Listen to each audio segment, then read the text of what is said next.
من قبل هدى للناس وأنزل الفرقان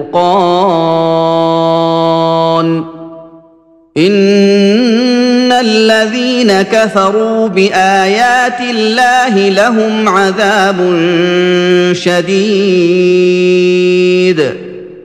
والله عزيز ذو انتقام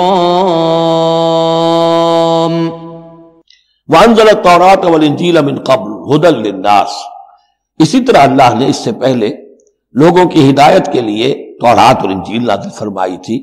وانزل الفرقان، اور اللہ نے فرقان اتارا۔ فرقان قرآن مجید کے لیے بھی ہے، فرقان تورات کے لیے بھی ہے، فرقان معجزات کے لیے بھی ہے۔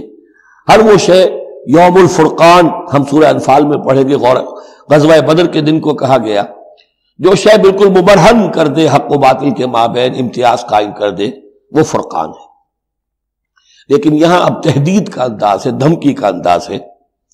ان الذین کفروا بآیات اللہ، یہ دنیا کی دوسری کتابوں کا معاملہ نہ سمجھو کہ اسے مان لیا تب بھی کوئی حرج نہیں، نہیں مانا تب بھی کوئی حرج نہیں، اگر پڑھنے پر طبیعت راغب ہوئی تو بھی کوئی بات نہیں، نہیں راغب ہے تو مت پڑھو، کوئی الزام نہیں۔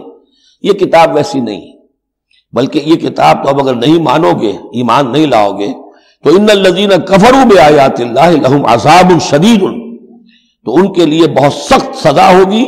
واللہ عزیز ذو انتقام، اور اللہ تعالیٰ زبردست ہے، انتقام لینے والا ہے۔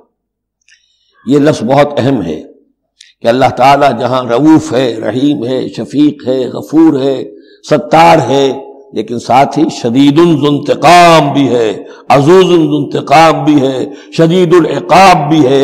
یہ دونوں شانیں اللہ کی ذہن میں رہنی چاہیے۔